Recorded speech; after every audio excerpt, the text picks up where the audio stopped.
right, we got this. What's up, everybody? Welcome back to another episode of Pressing Buttons. Now, I'm going to do this in my not-so DJ Envy minus the light skin and the beige rage. But here we got my boys, D. He's here in the mic for the Pressing Buttons with us. And CJ, he's been playing a lot of DBZ Kakarot, so y'all already know what this story is about to be about. CJ, how you been enjoying the game? Nah, for real. I'm liking it. Got issues. All right. No. So, anyways.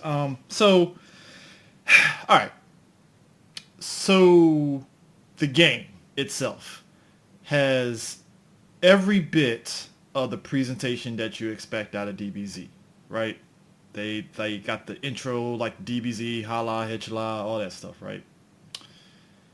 The issue with the game, the side missions are nothing but fetch quests, and I hate it. Yeah, I hate it. yeah. I want to choke out people that do this, that made this. Like, why? No. Hey, CJ, real quick. Did you know that if you skip out on some of those side quests, you can never go back to them again?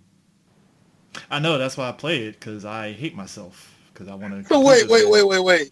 So not only are there a bunch of fetch quests, which I got to be honest, which I kind of seen that coming, but you can't 100% the game because once you skip it. So basically, for instance, you're in the Frieza Saga, right? If you don't touch any of those side quests in the Frieza Saga, you can't go back to them ever.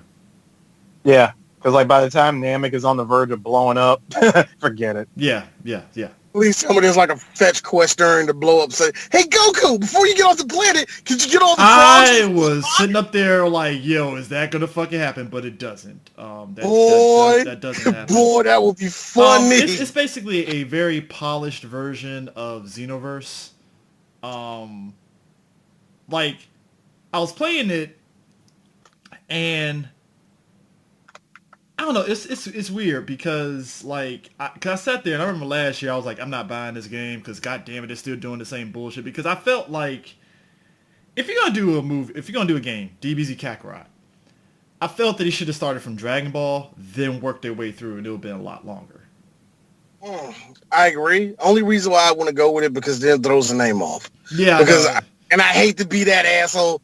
It wasn't technically Kakarot until Dragon Ball Z. Yeah, I know, and I'll say that because you get to a point in the game. Now, the game in the Saiyan Saga and part of Frieza Saga, you can grind, but it's like the game doesn't push you to grind. Here's the thing. Once you get past the Frieza Saga, you get to collect Dragon Balls. You can abuse the feature to collect the Dragon Balls because after you collect the Dragon Balls and make your wish, whether it's to get more orbs or whether to get more Zenny or to rebattle some of the characters to get tokens and stuff, all you gotta do is wait for the 20-minute cooldown and you collect them again. There's a 20-minute cooldown? Then when you get to past the Cell Saga, you get 3 wishes, which means you can really abuse the fucking game and power level through the fucking thing. Because right now, I'm in the middle of the Buu Saga and Gohan is at level 65, which I'm pretty sure means I'm higher level than any of the shit at the moment in the game. So by the time you get to the end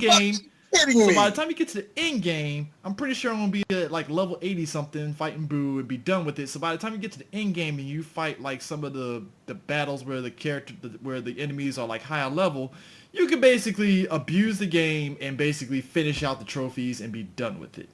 That sounds like a big overlook. Like honestly, that sounds like because it's kind of funny when it comes to certain games. Yeah, with some games, yes, you can break the system and do shit like that. Some games it's there on purpose. You know what I mean? Yeah. Which is kind of fine in a way, but even when it's there on purpose, the game punishes you in some type of way. Like sports games have a real good way of you can still kind of edit the character. You can still make them 99 and everything you want to, but the game will have a way of saying, nah, dog, in some type of way.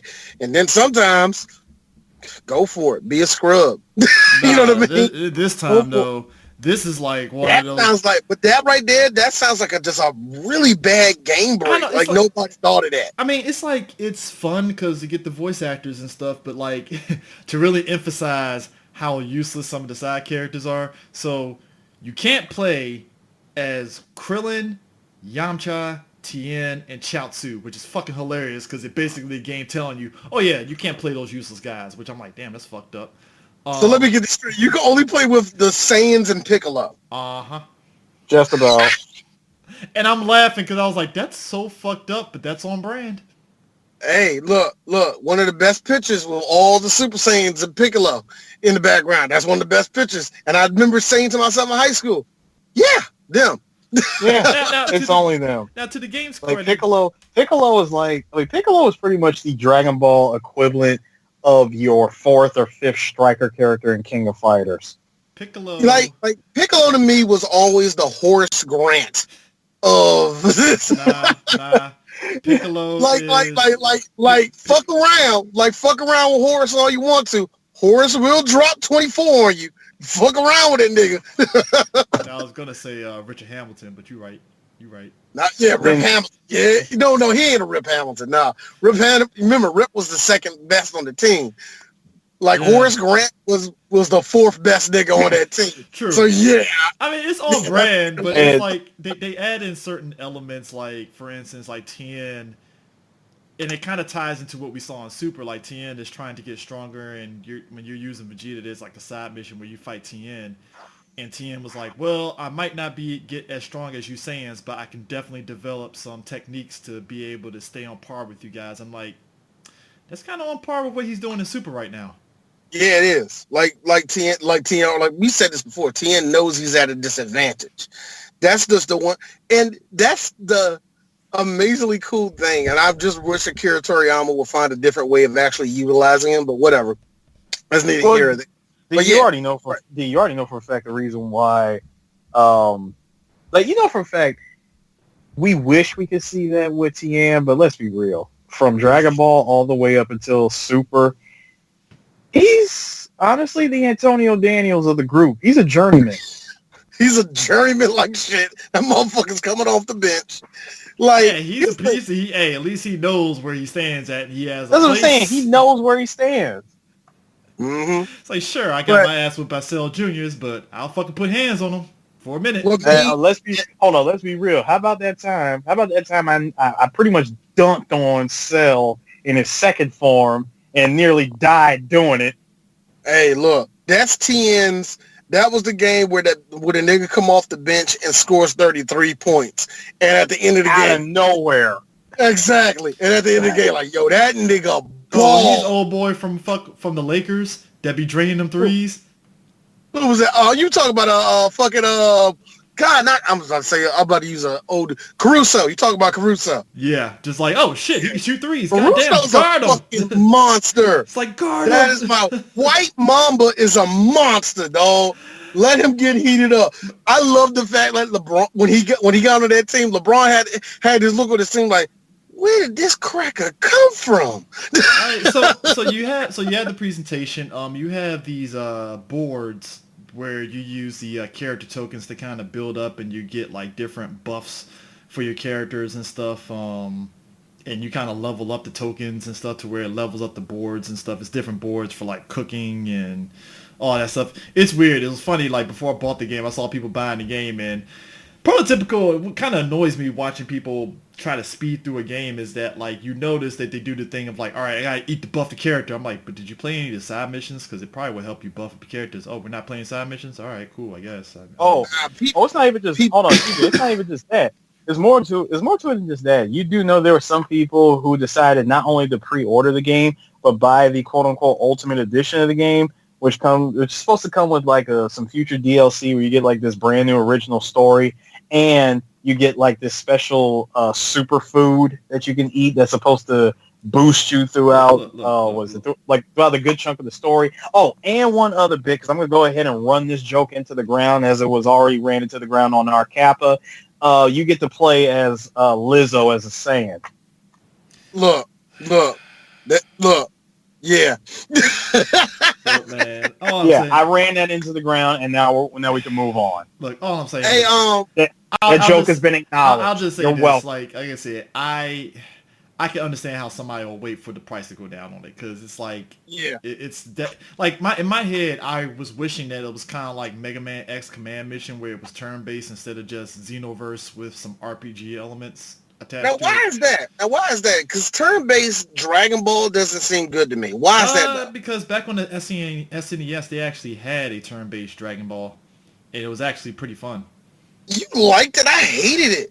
There was a turn-based on Dragon Ball game. I forgot the name of that motherfucker. It was on Game Boy Advance. I actually bought that shit. Yeah, this one was on Super Nintendo. It was like an import and stuff, and I played it. I know what you mean. Yeah. I already know what you mean. That game was trash to me. I don't know why you liked it. I know. I liked it and stuff, but it's like, I think at this point, like, they're running this shit to the fucking ground with Dragon Ball, which I'm like, at this point. Oh, you don't say. At this point. At this point, you might as well just stick with DBZ Fighter, because I think with the action games, it's getting to the point of where it was with the Budokai series, where you played 3 and were like, yo, change this shit up right the fuck up. Exactly. Because as much as I like Xenoverse with their whole time travel thing and stuff, and it was great, it's like, I don't know what they're going to do with this one, unless they're going to add DLC for Super stuff, which I'm like, all right, cool, fine, I guess. They're either going to add DLC for Super, or, let's be real, they're just going to add DLC for the movies. Yeah. I think that would be a good move, too. I have a question, guys. Both of y'all, all of us got DBZ Fighter, so I got a question. Mm-hmm. My kids, my kids learned that Dad was not going to get them the rest of the characters yet because I just haven't bought the rest of the characters for them. And both of my sons said, we're going to get Super Saiyan God, Goku, and Vegeta. I'm like, yeah, whatever. They did it. Should I be impressed? I mean, they earned it in the game. Should I be impressed? I would be proud father mode, to tell you the truth. Okay, because I was shocked that he did it with Vegeta. I know I saw my son do that one, and I was real talk. And the reason why I would be on proud father mode is because they put in the work. Yeah, exactly. And I'll just say this. So DBZ Fighters, when you gonna put my man Mercenary Tile in the goddamn game? Like, what the fuck? You know what? Hold on. I got an answer for that, CJ. See, you want to know when they're going to do it? I would say this year, because Season 3 just dropped that trailer. We got another Goku, guys. Yay! We got another Goku. Yes, we got Ultra Instinct Goku. We all he's the fucking equivalent of the goddamn Fire Emblem characters in fucking Smash. I'm like, goddamn. Yeah, we got another Goku. We got another Goku character, and we got what's her face, Kefla. Okay. So, because let's be real about this. Like, she's popular. That's why. Because when you line up the non-Broly version of her. I mean, because when you line up the Dragon Ball Fighter Z and look at the characters, right? In terms of Goku, you have base Goku that has the Kaioken. You have Super Saiyan Goku, Super Saiyan Blue Goku. Is there Super Saiyan God Goku? Yeah, the Super Saiyan God. Yeah, that's what I meant. Blue. Both my sons went out and got. So Blue is Super Saiyan God. Yeah. I don't know. Yeah, it's Super Saiyan God. Yeah, it's Super Saiyan God. They dub it as Super Saiyan God, Super Saiyan. So base. Yeah. So base Goku with the Kaioken, Super Saiyan God, Super Saiyan Blue, Goku Black. I'm counting it because it's Goku. And now we got Ultra Instinct Goku, and then Goku Kid Goku. So that's one 7. other one. You might as well add Zamasu. No. That's why I say Goku Black. That's why I say Goku Black. I'm counting it. So it's 7 total. 7 total Goku. Well, there's only 3 Vegetas, though. There's only 3 Vegetas. Yeah, we got Saiyan Saga Vegeta, Vegeta Blue, and Super Saiyan Vegeta. Wow. Oh, you almost forgot GT Kid Goku. I know I counted that one. That's why I said 7. Okay. So, and there's only 2 Gohans. And then you got 2 Gohans. You got 2 Gogitas, because you got Super Saiyan God Gogeta, and then you got the other base. And you got Vegito. Yeah, Vegito. Yeah, I don't know why I count. Yeah, Vegito and Gogeta. Gotenks. Yeah, Gotenks. Gotenks is just one. It's just one. It's a Super Saiyan 3 one. Yeah. At this point, it's like Kefka, which is weird because people were like, "Why could we just get the other 2 characters?" And I'm like, "No, shut the fuck up. Y'all motherfuckers need to shut up. Shut up right now." CJ. I'm sorry. No. Hold on. See, don't get mad. I would love to see a guest character from Final Fantasy dropping this game, and of all characters to be in Dragon Ball, we throw in Kefka. That's awesome. Kefka in Dragon, he get washed though, man. Because no, he wouldn't. He would because he'll get the first punch. He'll get the first punch in, and then go in the whole thing of this world is not good enough for anyone. That whole no, he wouldn't. No. Dude, he wouldn't even have to lift a finger. You want to know why? Why? He'll poison the water. Oh, fuck you. now, here's the thing. I thought was interesting. Points for lore. Now, I thought it was interesting that when they introduced in the trailer Ultra Instinct Goku, they literally played the fucking ending fight between Jiren, Goku, and Frieza, which was fucking hilarious in a way. But it looks like Ultra Instinct Goku is going to be ridiculous. Oh, he's already going to be ridiculous. If you thought Vegito and Gogeta were going to be were ridiculous from their trailers, this just ups the ante. Yeah, but you know what? Just going to throw it out there. It's one thing to get washed by somebody my age, but to get washed by my son is another thing. Donovan is an asshole in that game. Oh my God. He plays with Goku Black, and I don't know, he's feeling frisky. He'll get Gotenks. Oh, so he's an asshole. He's Vanilla Team. Oh boy, Vanilla Team. Not even just Vanilla. Hold on. No, okay, I'm gonna call it what it really is. He's not Vanilla Team. He's Day One Marvel 2 team. That's it. Now, if you want to know, no, hold on. Now, but do you know what Day One Marvel 2 team is? What's that? Is that hold on. Is that Dante? No, I want Marvel 2. No, He said Marvel 2. I want to say Jill, Jin, and Strider. No way. No. Day One Marvel 2. Iceman, Cyclops, and Cable. No, Shit. you're both wrong. It's Ryu Kenakuma.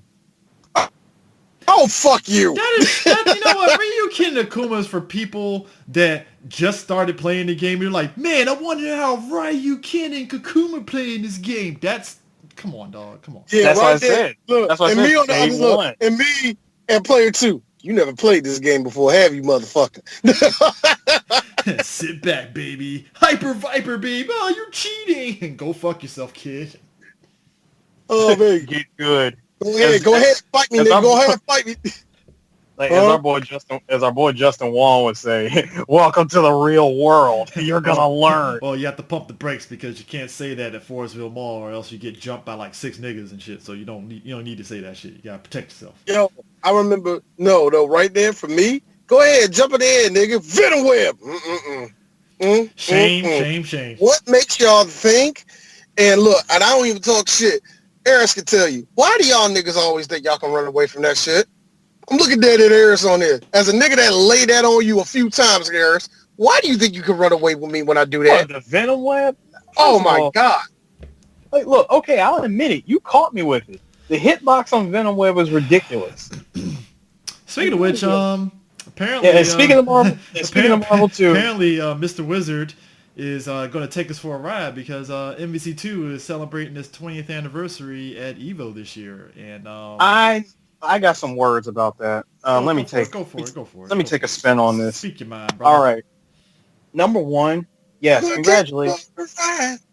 Like number one, thank you very much, Wizard, for bringing back this game.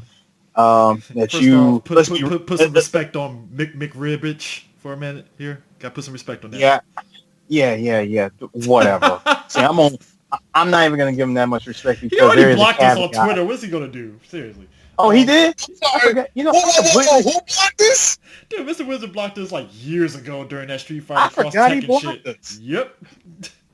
Wow. Hold on, wait. CJ, he blocked us over Tekken. Street Fighter Cross Tekken because I think Street Fighter Cross Tekken. I didn't even tag him in the tweet. I just was like, hey, it's kind of lame that Mr. Wizard isn't including Street Fighter Cross Tekken and Evo this year. Block. I'm like, what?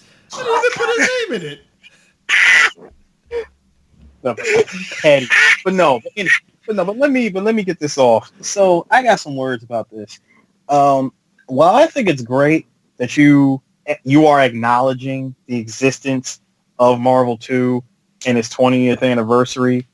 I think it's great that you're deciding to run a tournament for us. What I am not accepting is you are making it a 8-person invitational tournament and you already selected the first 4 people. Whoa. So I think let me get this straight. Hold on. No, fuck you, interesting. Let me get this straight. This is for Mr. Wizard and his friends, is it? Dude, so the following people, the first 4 people got announced.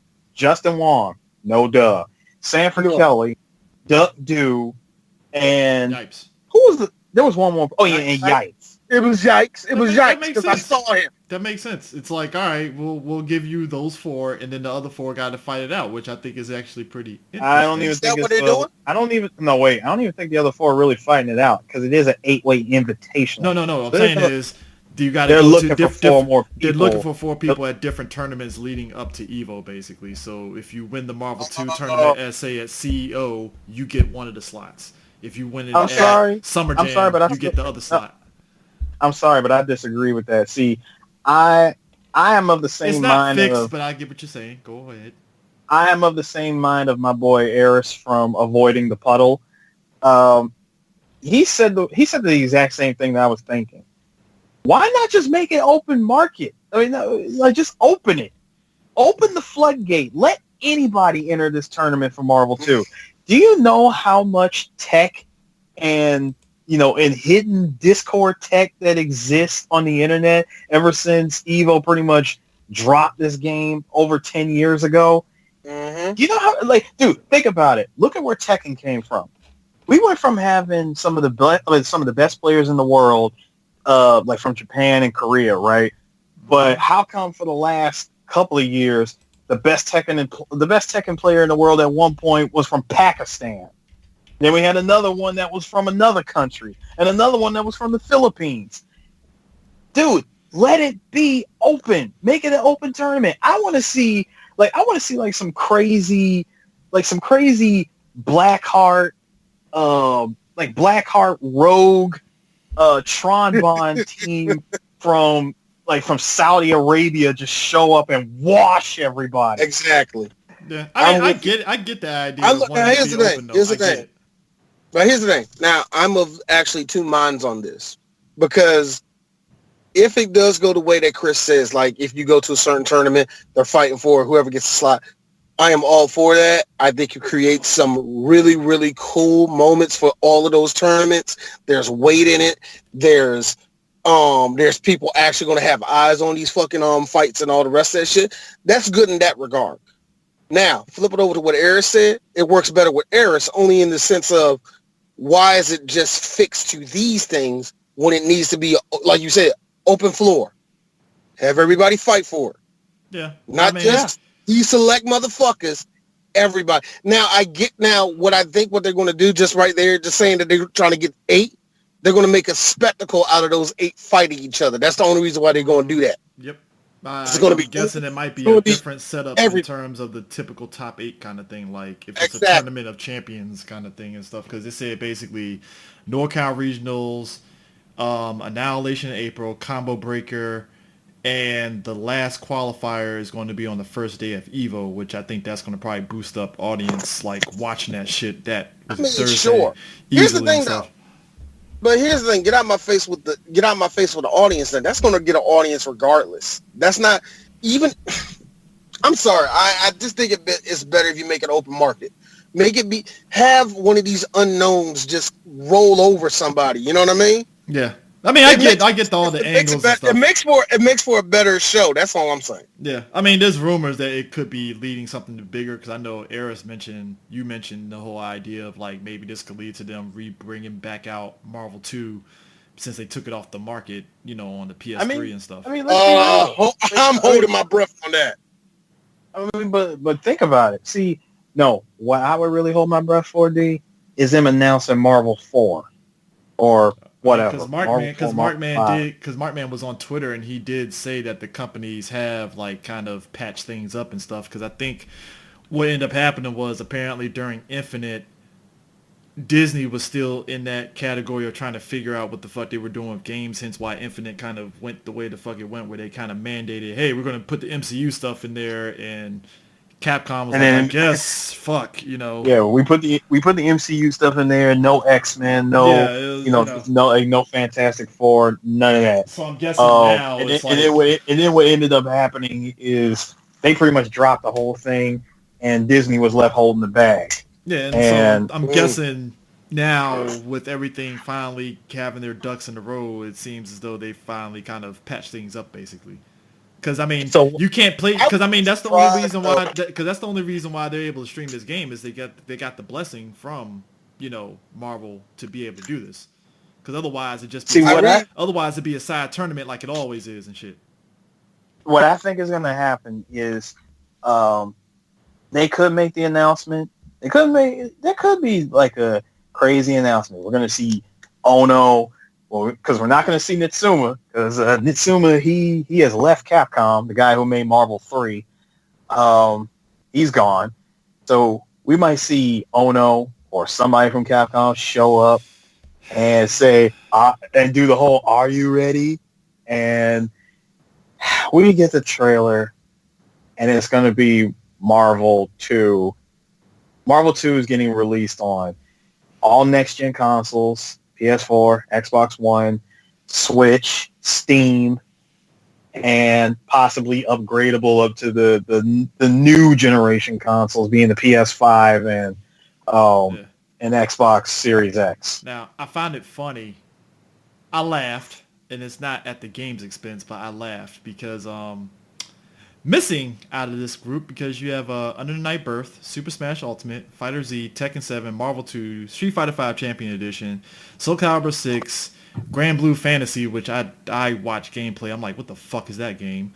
And then it's not even fucking out. Thank you. Yeah. And then Samurai Showdown. Now missing in all this is MK11, which still gets support, and guess who still hasn't been released yet? Oh, Spawn. Yeah. Now, here's the thing. Now, I'm starting to really think that there's just...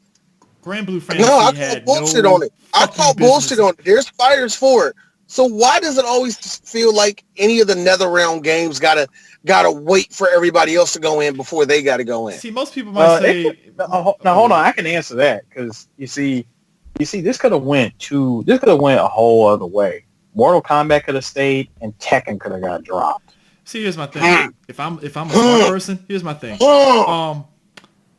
Most people would sit there and say, ditch Marvel 2. No, me, I'm like, get Grand Blue Fantasy the fuck up out of here. I'm sorry. We already got Under Night. We don't need another fucking weeb-ass game. I'm sorry. We don't need it. Hold on. That's what I'm saying. We already got one weeb fighter. We don't need two of them.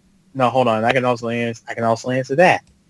Do you know that Evo, Cannon Brothers, Mr. Wizard, somebody's got their grubby little hands on a bag given to them by the company of said game that everybody's asking.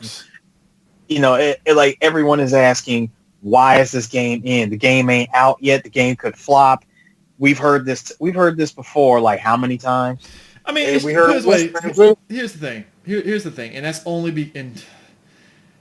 if you're desperate. So the game's already out right now in Japan.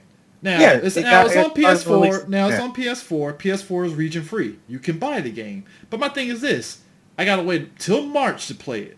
So if I'm really desperate to play the game, I can just buy the game straight up right now and just wait for it to get shipped. Not only that, CJ, just so you know, while I was in Japan, like my last year in Japan, the game was already out in the arcades. Yeah. So I got a chance to play Grand Blue Fantasy. And as I'm playing this, I thought it was cool. I thought the presentation was nice. But while I liked what it had to offer, literally an hour later, I jumped off of that game and ended up playing freaking Million Arthur Arcana Blood. Yeah. I mean, because it's like... yes. Yes, D. It's another anime weeb fighter, but I only play it because Iori is the cameo character. Yeah, dude. Look. Weeb fighters are. It's kind of funny. I keep on feeling that we need to make one, episode of this of us talk about Wii Fighters, but none of us have a good fucking. Last time I was invested on a Wii Fighter was really Arcana Heart, and that was way back on the PS2. Arcana Hearts 2, as much as I hate saying this, because I feel like a fucking lolicon pervert, I love that game. I ditched it. I actually really, really like Arcana Hearts 2. I loved it until Blaze Blue came out, and I was like, well, fuck you, Arcana Hearts. Blaze Blue it is, baby. Let's think about that. So Blaze Blue gets pushed out. You guys could have really... Like, you guys might have dodged a bullet because things could have really got worse. At EVO, out of all the Wii fighters to just get thrown to the bunch, Nitro Blasters could have been in there. I heard of that. I never seen it. I know nothing of that. I seen the game. But here's the funny thing that really killed me. So they push out Blaze Blue. So Blaze Blue, how many years was Blaze Blue there? The cross. Cross. That's Blaze Blue. No, well, okay. Blaze Blue Cross Tag. That's been out for a couple of years, but the Blaze Blue franchise has been out since 2009. So we're already looking at. That's what I was trying to say. That Blaze Blue Cross. That was only in EVO, what, 1 or 2 years? Yeah. That was it? Just 2 years? Yeah, just about 2 years. Oh, all right, cool. Good. Fine, whatever. Yeah. I mean, you know, and remember Kingdom Hearts, Jesus, sorry. King of Fighters 14 was at EVO for, I think, ever since the game was released. Last year was his last year on the main stage, too. Yeah. I don't remember it being on the main stage last year. Yes, because it got the Sunday morning special. That's why. It was the Sunday morning special. But let's be real, all of like everyone that came out of Mexico and Spain had a field day with that game. You know what, man? Mexico supported look. I think ever since we were all in high school, I remember going on Neo Geo forums and all you saw was combo videos from Mexico, and it was just wild to me. Like, yo, Mexico really goes hard in the fucking paint for KOF. It's crazy. Hold on, that ain't even nothing. D. Now we're about to take a little field trip. D. Remember when? I said it. Well, I think you, and of course you were there too. Well, I don't know, Chris. No, you were in the Air Force at the time. Oh, this was me. You were in the Air Force, but D, field trip. Remember when you got your car, and every time we drove to Springfield Mall, it was everybody from El Salvador. It was all the El Salvadorians that was playing CVS 1. Okay. Here's the thing. You know what? Look. Okay, yes, that was a thing. These, man, the essays, they love their video games, okay? Now, here's the thing that gets me. They only play CVS 1. They only play CVS and Initial D, man. You mean Max Toon? Remember, it was only 2 of them niggas that played Max Toon with us. All the rest of them niggas played motherfucking Initial D. Yeah, they did. I forgot Initial D was there. Yeah, you're right. Yeah, Initial D. I mean, you know what's kind of funny to me? I just don't like Initial D compared to Max Toon, but whatever. But still, you're right. There's no way to get around that to happen. Here's the thing, though.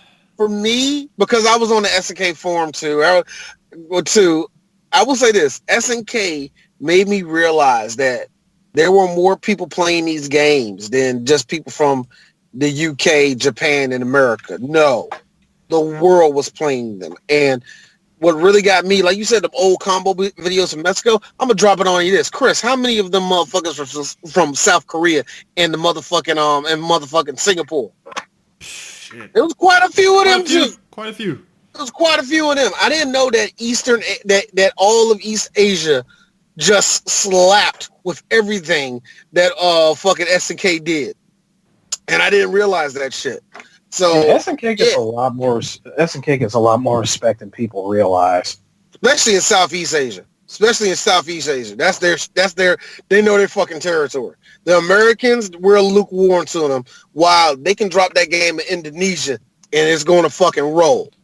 And the reason why it's like that for us Americans is because unlike Street Fighter and many other fighting games, the King of Fighters, or just SNK Fighters in general, has one of the highest execution games, period. Mm-hmm. 13 like especially. one of the like one of the games that has like one of the highest levels of execution this side of Virtual Fighter 5. Yep. I mean, like That's something 13. and that's something Tekken never got. And in my opinion, Tekken is the complete fighter. That tells you something, in my opinion. Yeah. Which, speaking of which, so last tournament, Tekken had a tournament, and Leroy ended up being the character that ended up everybody was playing at Evo Japan. In fact, the top 8 was about 6 Leroys in the top 8, and again, no one was surprised by that. One lone guy stood against them and almost took out all the Leroys with his Bob and Julia. And yeah, Julia's actually a pretty good matchup for Leroy. And what kind of came down to is this: like when people use Geese, you could beat Geese, right? You never really took over the game like that, right? The problem with Leroy is that Leroy has so much safe stuff. It's like, what the fuck can he get beat by? Now, yeah, Julia has a really good matchup against him and stuff, but like stuff with Leroy is so safe. And I'm like, did anybody check this shit before they released this character? Absolutely not. But that's the reason why we have patch updates where he's going to get nerfed, and what I'm hoping is they don't go nuts and nerf him to hell and back. Yeah, I don't need them to nerf him back, but it's like, they need to kind of ease up on some of his moves being too goddamn safe, because he'll pull out a move and it's like, oh, I can counter it. Nope, I'll just counter you. And I'm like, what? Oh, can I? Well, hold on. See, but let's keep one thing real here. See, he's not the first character to have moves that were just too good. Let me introduce you to my boy Brian. Snake Edge was ridiculous. Orbital Heal, stupid. His forward 4, it catches you even when you sidestep. I mean, Season 3, hold on and wait. He was probably one of the best characters in the game. He's still one of the best characters in the game, but Season 3, all that got nerfed. Yeah, I saw that at Evo Japan, and it was nuts. But like I said, I mean, it's, you know, like I said, we'll see if they do a update patch on that and stuff. Because because Evo Japan period was actually fun to watch, but I was just kind of laughing at like, oh my god, all these goddamn Leroys, this is ridiculous. You know, so yeah, I wish I could have been. I really wish I could have been at Evo Japan. Yeah, let me ask you this. I remember a while back when we were going to Xanadu and stuff, there was always this conversation about like, is it possible? You know, everybody, top players wanted to get sponsored and live off of doing this, and maybe because we've been kind of away from that angle in the FGC. I haven't really heard much of anybody talking about it. Like, Justin's a family man now. I think doesn't he got like a regular ass job or some shit like that? He's either still doing stuff with Nvidia, and of course he's got all his sponsorship deals. Yeah. But yeah, as far as like where this, because I know a question you're asking. Where are my sponsors gone? Yeah, it's like, is this shit still viable as something to live off of? Like, I was really thinking about that today. I was like, is playing fighting games still viable? Like, I don't know if this is. I would say, well, I can answer that question for you, Chris, and I would say yes, because shout outs to our girl Sherry Nunn. She was on Sports Center. Yeah, Sherry. Yeah. Huh. So yes, that's right, everyone. The girl that you think still can't play Street Fighter to save her life was on Sports Center. Had an interview and everything. I think, here's the funny thing about that, because here's the funny thing I really say about that. I always say there's more to this shit. When Mike Ross kind of stepped down, it hit me. There's got to be more to this shit than doing it the way we have to. You have to spread yourself out and be different and all the rest of it. And I think that's what really killed Mike, was like, this is just the same old dumb bullshit. And nigga, I'm like older now. You know what I mean? Yeah. Mike just got burnt for so long. You know what I mean? Mike just got burnt. Well, for one thing about Mike, he had gotten burned out on a lot of things. He got burned out on. And then let me make that very clear. I know it wasn't just one thing. You're right. because I mean, first of all, he got burned. He was immediately turned off to Street Fighter V. He said without a doubt it is the worst Street Fighter game he's ever played. Period. And he dropped the game and went to play. Wasn't he playing Guilty Gear? He was playing Guilty Gear because a lot of that had to do with Capcom and the corporate structure where they were like, "Hey, we want you to do this," and Mike was like, "That's not a natural thing that's going to work."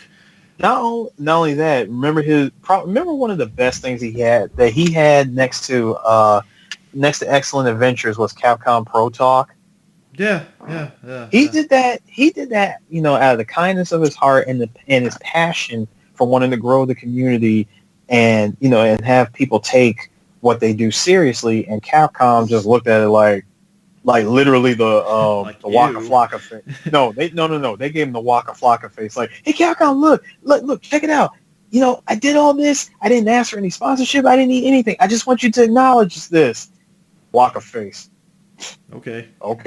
Because I mean, it's one of those things where it's just like you have a company at that time that was really trying to do that. Now, to Capcom's credit, now a lot of the people in the FGC actually like the game now, but back when Mike was doing that shit, man, look, you could. Capcom took all that shit wrong. They took that shit wrong. They took the piss out of everything. They like from top to bottom, like it's so hard for This is going to be, just to let everybody know, this is going to be a continuous theme on pressing buttons.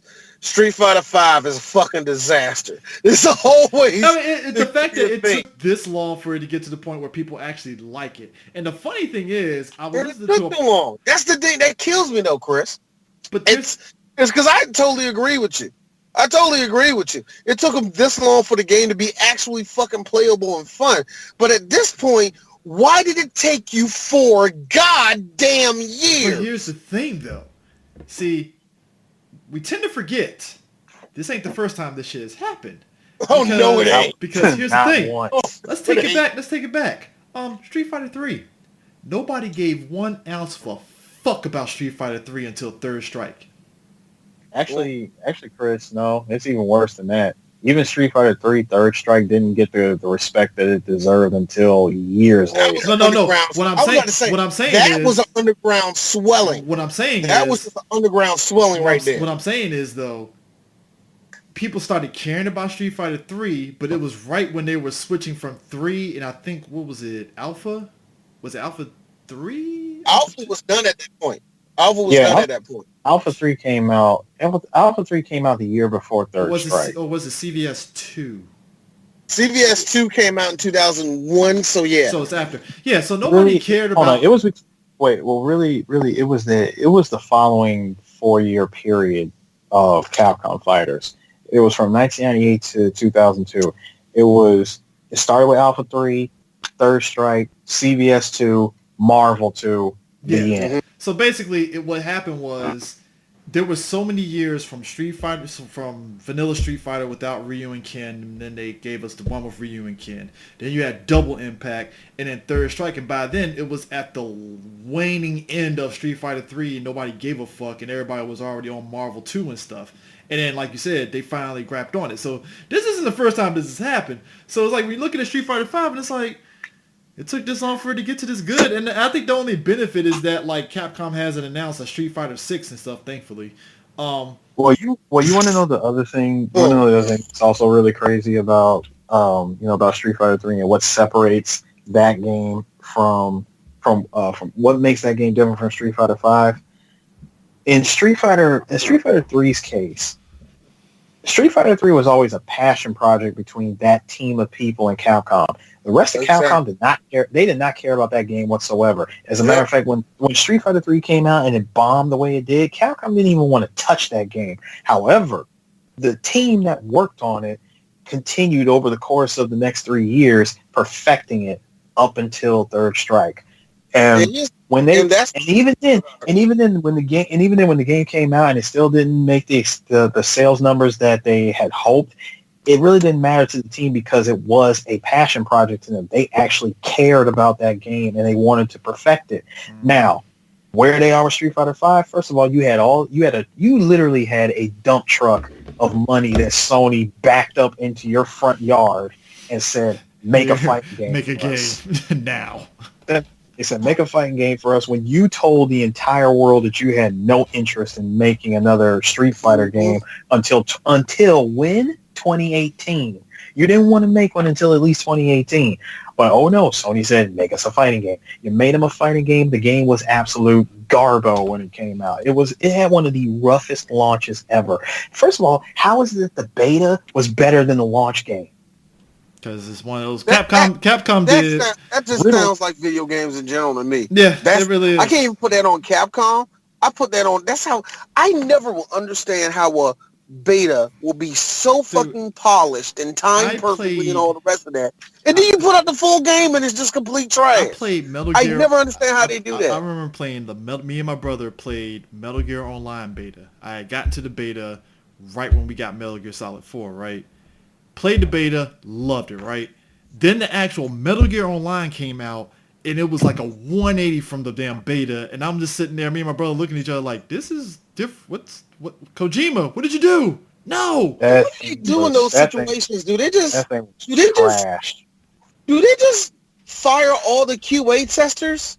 What do they do? I thought I was being punked.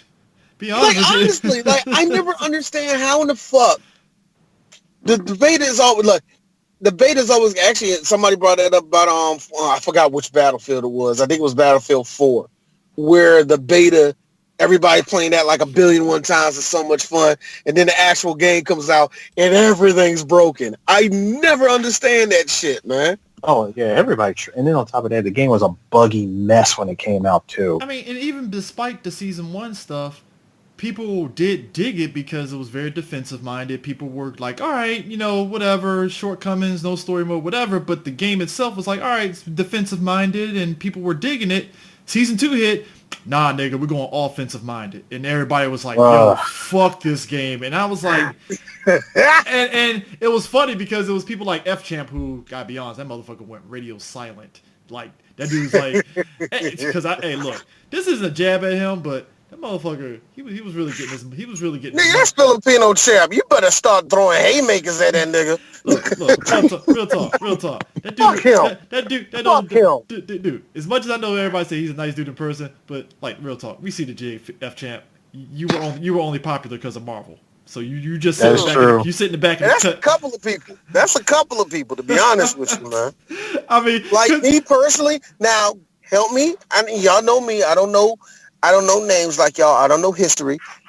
But when I saw Yikes name be announced for Marvel 2, here's me. Of course, because if it was anything else, you would suck. But here's the Am thing I about wrong? but here's the thing Please about Yipes. tell me I'm wrong. No, you're not wrong, but here's the thing. Yipes knows his lane. That's the difference. Yeah, he does. He knows his lane. He knows that he knows Marvel. He knows Marvel that's his stilo, and he ain't gonna jump out there and play other fighters like that. And was like, nah, I'm good. And I was like, you know what? I respect that, sir. I'm good at Marvel. I respect that. Because he knew his lane, and he was like, no, I'm good. No. Marvel 3, I'll touch. Street Fighter, no, I'm good. I'll stay back. You know who else was humbled just like that? Gutex. Yeah. He got fucking demoralized in Street Fighter 4, man. No.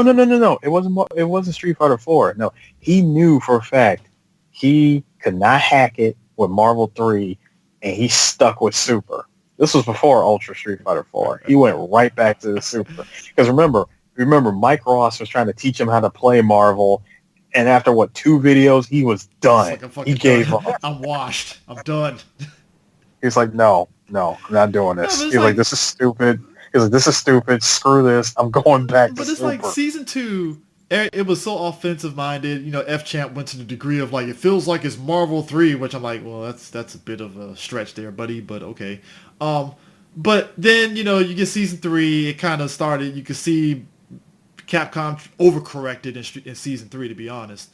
And then now we got where it's at, and it's like, okay, finally you fucking changed everything to where everybody loves the game now. It's crazy. You mean after how? Oh God, remember after Season 2 launched, and they pretty much cut Ryu's arms and legs off. They pretty much removed him from the game. This game didn't get good until they announced Sagat, and then finally Capcom started acting right, and it was like, okay, I guess we fucked up. I'm like, yeah, you did, dumbass. Like, what the fuck you doing? Like, yeah, it didn't get good. You know it's bad. I was just about to say that. It didn't get good until that announcement of Cody to me, man. It really did. Cody and Sagat. It was like, oh shit, yeah. But you know it's really bad. You know it's really bad when you look at Capcom as a whole and say, Capcom, you knocked it out of the park with Monster Hunter World. You gave us a double whammy. Hold on, I'm getting there. You knocked it out of the park with Monster Hunter World. You gave us a double whammy with Mega Man 11. You gave us the triple threat with Devil May Cry 5. And then you just picked up the ball and ran with it with Resident Evil 2, and you're getting ready to go 5 for 5 with Resident Evil 3. Why can you not get your fighting game division on this level? And like I said, they turn it around. I think it's just they think they know better. And it's like, no, you don't know better. Like, you're doing what people's always... And it's not just them. It's what a lot of developers do. You overcorrect the issue instead of fine-tuning the issue. What I think it is... Actually, what I think it is, it's more of...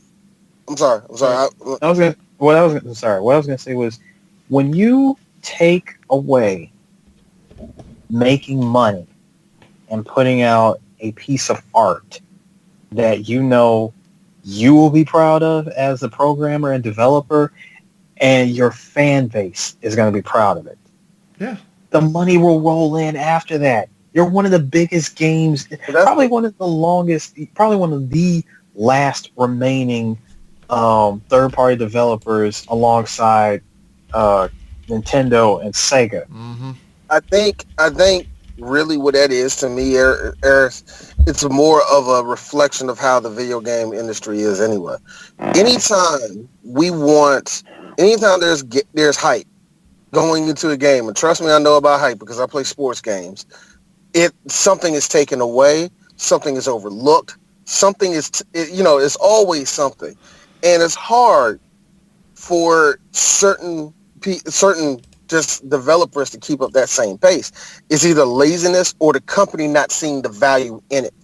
And that's the real big... The one thing you said that really struck me right there was art errors. And let's just be real, a lot of the AAA people are not letting people make art. They're not. Yep. They're just simply not. And it's hilarious to me with Capcom that, and I see your problem. You can do it for all the rest of these. Put the right people in place. Have it timed the right way. Actually be patient on the development a little bit. But with Street Fighter, you can't do that. Either a couple things needs to change. Just real talk, Eris. A, get a new producer of the whole fucking thing. Mm-hmm. B, stop bullshitting with your fucking product. Quit thinking that's the thing you can lay it on. Quit acting like Street Fighter is going to be your John Madden and you're going to make motherfucking $3 million every time you get it. Or which to their credit, they stopped with that mentality. I don't think they stopped. I don't think they stopped. They're Japanese businessmen. I don't think they stopped that. No, because it's funny that you say that, D, because this is the same company that was more than ready to abandon Street Fighter not once, but twice. I feel they stopped. And that's where it comes to my final point, Eris. Or quit bullshitting, be a man, and say we're done with Street Fighter. Nah, I mean, I think let's just be real. We know they won't. We know they won't. Who does it? I mean, it's like, that's like telling fucking old boy to stop doing Tekken. That's not gonna happen. And it's funny because it's funny you mentioned Tekken. I'm gonna jump on Tekken in a second. Going into Mega Man real quick. See, you want to know why they took their time releasing Mega Man 11? They waited. They supported one of their own who decided to act like, hey, I make games just as good as Hideo Kojima with Metal Gear. Why can't I have my own production team? Oh, you won't give me that? Okay, I'm quitting. And I'm gonna make a game that's just like Mega Man, since I can't use Mega Man, even though I like to act like I like to act like the people think that I created him when I didn't. And I'm going to release this game called Mighty Number 9. Here's Capcom. Okay, we'll support you. Here's some money. We'll even pledge. We will pledge to we'll pledge and donate money and back your product. And as soon as we do that, we're gonna sit back and watch what happens. And what did they do? They watched that game become the dumpster fire that it is. Freaking Keiji Inafune went radio silent, and they gave it not one, not two, but I believe 3 years, and said, "Now's the time." The original creator of Mega Man came in, stepped in, and said, "Yeah, I saw what happened with Mighty Number 9, and here's what I've been working on since then." He had been working on Mega Man 11 for a while. Put out that demo, and oh my God, mwah, that game, it was amazing. The demo was amazing. You couldn't wait to play the full game when it came out. Now going into Tekken, this also reverts back to Capcom as well. You guys remember when Street Fighter Cross Tekken came out, and at the same time that deal was, okay, we're going to make this game, and we're going to lend you our characters on the promise that we get to use your characters for for Tekken Cross Street Fighter. Y'all remember that game? And they just gave up on that shit, didn't they? You know what? No. I'll answer that. So, funny story. Harada said in an interview, he's still passionate about making that game. He still wants to make Tekken Cross Street Fighter, especially since he added Akuma and all those other guest characters. He knows that the game could work. No fucking shit. That's why everybody's looking at Harada like, dog, either shit or get the fuck off the goddamn pot. Like, what the fuck? It's not him, though. It's really That's not all him. Capcom, isn't it? No, it's not even Capcom. The problem is actually deeper than that. Oh. He knows that not only is Tekken performing way better than he honestly could have hoped, he doesn't want to cannibalize the audience by having Namco go and compete with itself by putting out another game and splitting the fan base with Tekken and Tekken Cross Street Fighter. So he's gonna wait till this whole season 3 shit is over, then fucking put it out. And who's to say he wouldn't put out season 4? No, but I'm saying though is I think it's one of those situations. Because they done. Because I mean, let's be real. When Tekken Tag 2 came out, people were still playing Tekken 6 at the time. That didn't fucking cannibalize it and stuff. Granted, people still. I don't know. No, but see, Chris, here's the thing. See, with Tekken 6 versus Tag 2, it's still the same game, but with a tag functionality. When you're bringing in a whole other game company into their company, and you're crossing two different universes that can work together because you've seen it with one company, but to have them pick up the reins and do it themselves, it's going to be different. Because you're going to get you might get some people that say, you know what, I like this game more than Tekken 7, and they'll just drop Tekken 7 and play this game, or vice versa. I mean, I get it. I mean, that sounds like first world problems. That's why I'm looking at Harada like. It may sound like first world problems, but look. I mean, it's good. It was like, I get the business aspect of it, but still, like, consumer wise, it's like, it sounds like first world problems, dog. Like, you know. It sounds like it, but when you really think about it, if you had a product like this, would you really want to cannibalize your audience? I mean, you don't ask me that question, because I'm be like, fuck the audience. I'm still putting the game out. So look, Chris, I am not asking you to be like Jordan, and I'm not making a deal with you to where if you don't make a certain number of points, you have to give. You have to give like 500 Air Jordans to inner city school kids. I'm not asking you to do that. Boy from fucking Trading Places. Fuck them. Put the goddamn game out. Like that's where I'm sitting at. That's why I'm like, don't ask me that. But I mean, but I get where he's coming from. No, I ain't saying I don't get it. I 100% get it. I 100% get it. So it's like, yeah. I mean, put it this way, it makes sense. So I'm not even pressuring. Better off just going. I'm not even. If I'm Harada though, fuck it. Next season, just make it all Street Fighter characters. Boom, there you go. Backdoor Street Fighter Cross Tekken game. Yeah, he could do it that way. Fuck it. Just do it that way. Fuck it. He really could. He could do it that way. But I'm sure he probably had a whole story set up and This all this other stuff. Like like he had it set up to be like an original game, not just some DLC download to be thrown into the next Tekken game. I mean, No, this was like a whole game he I had heard through set. the grapevine though he wants to do it for next gen, which that would make sense if he wants to do it next gen. Which I'm like, all right, cool. You want to do it next gen? That's a smart move. You know what? And that would be and honestly, that would be a good idea if he made it a next gen title instead. Like instead of making it a current gen title, I'd be more than fine with that. Speaking of which, I have to talk about this. So I've been following the saga that is Anthem, and I'm laughing my ass off that good old BioWare is trying to get people back on board by basically telling everybody, hey guys, we're going to redesign Anthem and get to the core of the gameplay. And I'm just looking at them like, all right, I don't believe you, but okay. Here's me. Why? Did you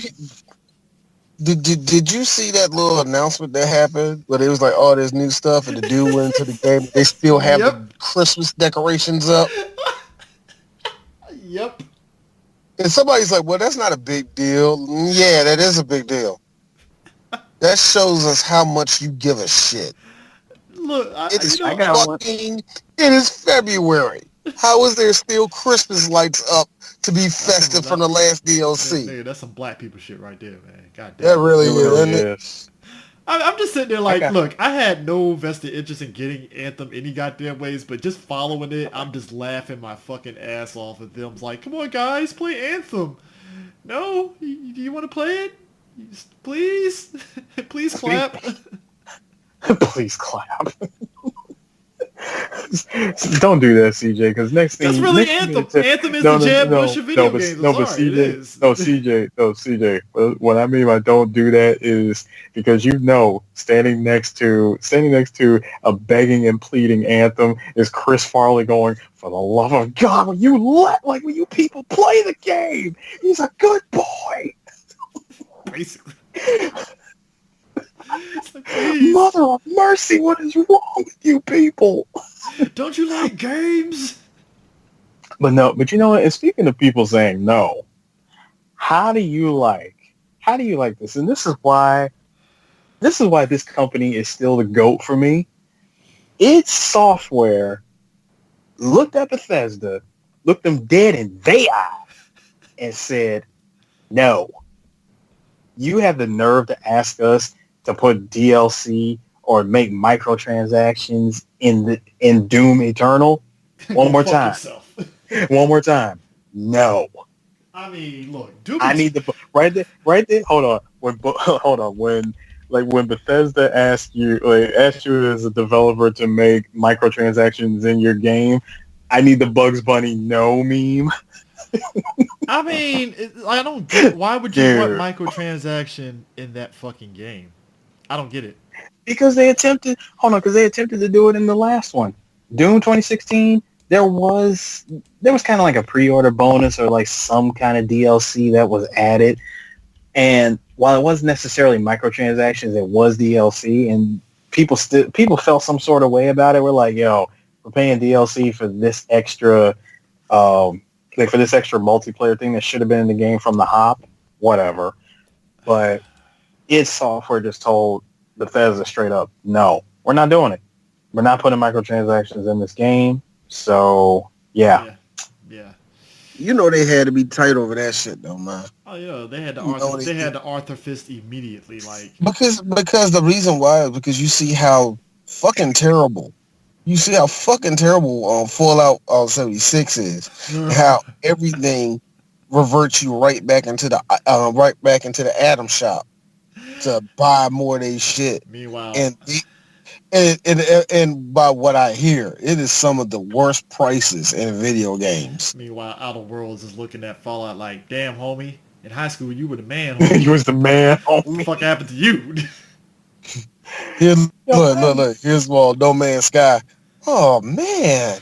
Look, you guys just got to believe in yourself and do better. By the way, we got new DLC. Just came out yesterday. Free. Oh, and it's free. And it's free. Look at that goal. We're only 30%. We only got 30% of the shit that we said that we want into the game. Wow. It looks like we have to do the right thing and actually prove ourselves of worth. Unlike other companies. Oh, hi, Bethesda. You're still in the room. I swear, yo, No Man's Sky has How the was biggest. Hello Games shitting on everybody with that? I love their redemption story. That is the biggest glow up true ever. redemption. That is a glow up and a redemption story. It was like, man, we really fucked up. They knew they fucked up. All right, free Stayed DLC for silent. everybody. Stayed silent for almost a year, then put out bangers. That is amazing, man. That's wonderful. Oh man. You know what? I've had this habit here because I'm kind of like patiently waiting like a crack addict for Resident Evil 3 to come out. Thank you. I'm glad we're talking about this. So I saw the trailer and I'm just like, oh god, Nemesis is gonna be just as ridiculous as Mr. X in that Resident Evil 2 remake. Oh joy. Oh fucking joy. First of all, CJ, you and I both know that Mr. X in RE2 Remake was nothing more than the prototype of what we're going to be dealing with in RE3. I'm gonna have the Ben Affleck "Hello Darkness, my old friend" face when fucking Nemesis comes after me, like "Hello Darkness, my old friend." Fucking flamethrower. Dude, I swear, anytime I'm thinking I got away from him and he just shows up, I'm just gonna play Mad World. All around me are familiar faces. He has a rocket launcher. Dude, he doesn't even have. Okay, I think he does still have the rocket launcher, but from what we've seen, he has the flamethrower. Dude's gonna be chasing you with a freaking flamethrower. I think that's. First of all, I think that's scarier than a rocket launcher. I'm sorry, no. Here's the thing, like. It's enough playing Resident Evil 2 Remake and you're in the safe room and you hear the footsteps from Mr. X pissed off that you got to the save room. He's like, this son of a bitch went to goddamn save room. He'll come out eventually. Oh, he'll come out eventually, but not check this out. See, if he wants to keep messing around, think I'm playing with him, the moment you open that door, you take a half step in front of my hitbox, yeet, he literally, he will grab you out of the safe room. I have seen it happen, and it is the most hilarious thing ever. I'm questioning on how this Resident Evil 3 Nemesis remake is going to go, because I remember Nemesis actually being pretty short, because other than the slug boss, it's really just slug boss and Nemesis that were boss fights, to be honest. Oh no. See, I looked into this. They're actually doing a lot of things. So remember the multiple endings from the original RE3? Like if Nikolai was alive or some bullshit. Yeah, all that crap. Yeah. All those, those 3 endings? Yeah. Gone. So they're doing the Resident Evil 2 shit, basically. It's just one straight up ending. I'm wondering, are we going to get the actual multiple costumes? Because there was 7, 8 costumes in Resident Evil 3 Nemesis? There was. I know if you pre-order the game, you will get the original costumes for Carlos and Jill. I want the Dino Crisis thing for Jill. That's just me. But I wanted that one too. And you know what? Let's be real, Chris. You know for a fact, if you're playing this on PC, someone's going to mod that costume in there. I'll take it a step further. Capcom's going to remake Dino Crisis. I would say they'll remake it. No. You know when they're going to remake Dino Crisis? They're going to remake Dino Crisis after, 2 E3s or 2 Tokyo Game Shows from now when they announce Code Veronica remake. Yeah. Because, I'd be real. I did like Dino Crisis in 1 and 2. Not so much 3. But, nobody likes 3. Yeah. No, but, but there's more to it, though. There's more to what they're going to be doing. So not only are they going to they're taking away the multiple endings, the quick time events, I wouldn't say quick time events, but the choices that you have to make, especially whenever Nemesis shows up, that's gone. Oh, wow. Yeah, dude, they are really remaking this game from the ground up. The Hunters are back. Oh, nice. And I'm trying to remember. Dude, I think why did I say Carlos? It was Carlos. Yeah, wasn't Carlos the only one that fought them on his scenario when he's got get the cure for Jill, basically? That's correct. He was the only one that fought against them, and they were literally only in one part of that game, and they never came back again. Wow. But seeing, I saw a clip of when the Hunters showed up, dude. They look pretty terrifying. I remember, if you think the Lickers in RE2 were scary, good God, Capcom, you definitely know how to bring in the fear. I mean, you are really bringing fear back into this game. Um, the other thing they changed, you will actually be spending a lot of time in the city. You'll be in Raccoon City. As a matter of fact, I think from what they were trying to show off, you're gonna see, I guess, the events that led up to Jill escaping her apartment. That makes a lot of sense. 100%. Because, I mean, Because this is taking place before Resident Evil 2 and then after Resident Evil 2, so, yeah. yeah, so because I always want to know, like, bruh, how is there just explosion? She combat rolls into the camera, and boom, we're starting the game. I'm like, yo, what happened? Like, Yeah. are you getting chased by zombies? But now we see from the trailer that Nemesis found his way up into her apartment and was chasing her down. Stars. Yeah. And speaking of which, so if you happen to download the newest, I guess like they updated the demo for Resident Evil 2. If you download the new Resident Evil 2 demo with Leon, it starts you off outside the RPD. You have to go towards the back gate. Well, I'm sorry, go towards the front gate.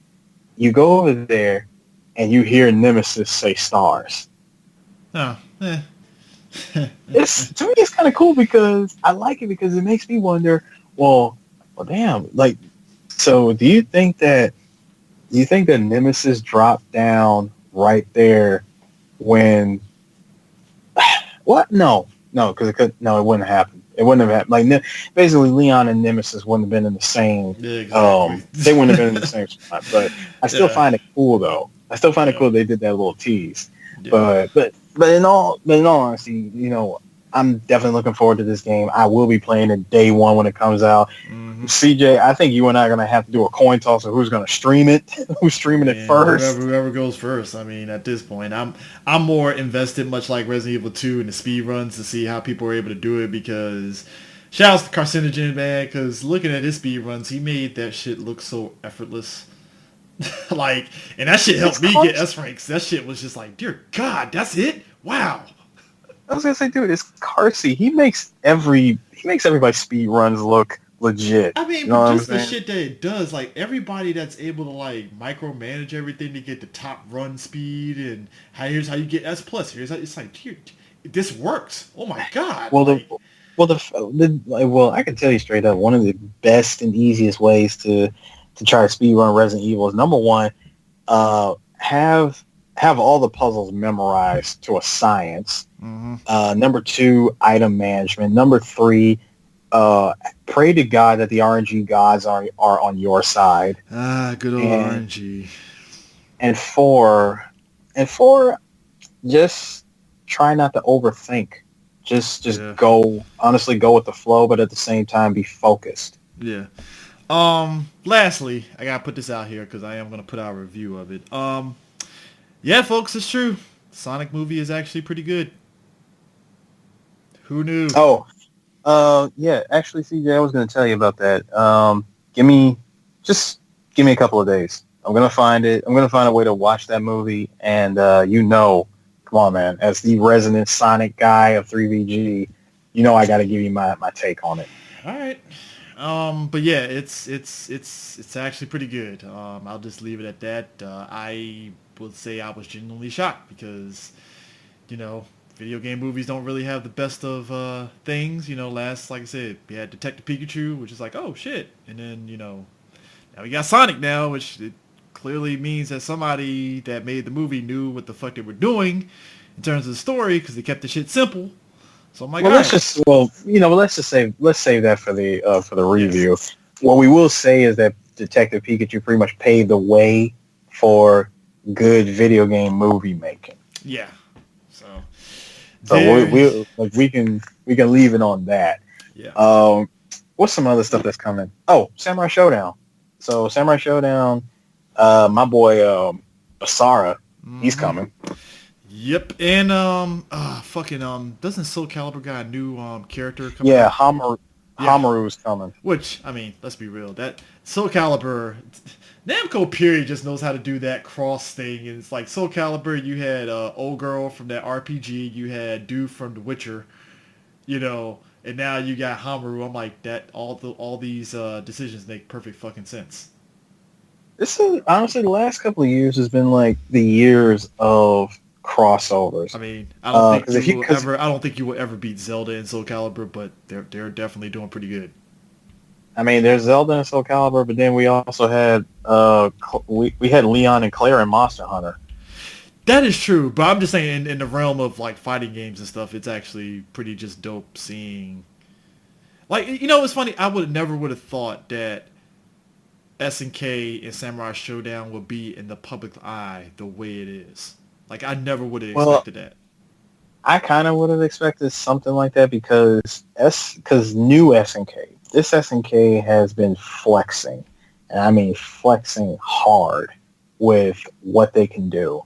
Yeah. They are they're opening their doors to everybody. Mm-hmm. As you can see, they're cool with Namco. They're cool with, they're really cool with Namco because if they're giving their characters to Tekken, Soul Calibur, dude, they even gave Terry to freaking Eureka. Mm-hmm. They're getting that brand awareness. I mean, you put Terry in Eureka, you put Terry in Smash, it's that brand awareness. You put Mai Dead or Alive. Yeah. Honestly, which Dead or Alive is still going strong. It is. And real talk, Dead or Alive, not Dead or Alive, sorry, SNK is like Thanos with the Infinity Gauntlet right now. Yeah. I gotta ask you this before we go. What the fuck is going on with Google Stadia, man? I still never understood why Google decided they wanted to get into the video game market, especially with cloud gaming. Wait, so Stadia is still a thing? Yeah, it's still a thing. I don't get this. I don't get it. I'm still going to call the Stadia what it really is. The Stadia is this generation's Ouya. I don't get, it's like, the concept of cloud gaming, I don't trust it because, again, shit can get taken just like that. If this was in Japan, I could see it. I could see something going with it. It won't, it's not going to be enough to knock off the current gaming platforms that we have, but I can see it making its place in the world and actually surviving and sustaining itself. But seeing how we live in, number one, a much, much, much larger country. Number two, we have private companies that offer internet services, and everybody's different. So while this may sound like this can work on paper, it just won't work in practice and execution. And also, I don't trust Google because they've been fucking up YouTube, so there's that. Yeah, not only have they been doing all the terrible crap that they've done to YouTube, let's also not forget that Google tracks everything. Yeah, so I don't trust it, especially. So you heard it here. You heard it here, folks. Download DuckDuckGo. Yeah. Hashtag not a paid sponsor. Yeah. So, at any rate, that is Pressing Buttons. This was actually great. And I guess you'll hear from us next time, whenever. I guess as we get, yep. I guess we're at the start of the fighting game season now, and stuff. So we'll see how the rest of the season's gone and stuff. Like I said, Evo Japan came and went, and we're getting all the NorCal regionals and all that stuff coming up. So yeah. I mean, let's be real here. The way that we do Pressing Buttons is we like to batch. What we do is we batch up a number of things that have come out in the video game world. And once we have enough stuff to talk about, then, we go into it and talk about it. AKA we fly by the seat of our pants.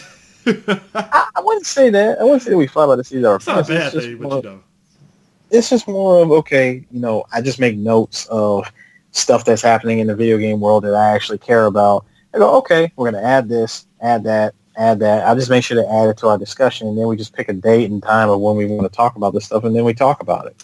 Hopefully next time we'll be talking about the SNK World Championship, because I'm actually pretty excited to see how that goes, because that's going to be the Samurai Showdown and KOF 14 tournaments, and that's going to be pretty interesting. Speaking of SNK, I really wish I was back in Japan, because they opened up SNK Neo Geo Land again. I'm not surprised.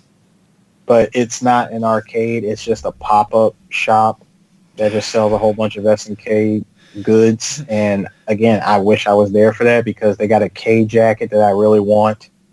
And they got the geese, and they got that $500 Geese Howard bomber jacket. AKA you have to go to eBay and pay $1,000 for it, so you know.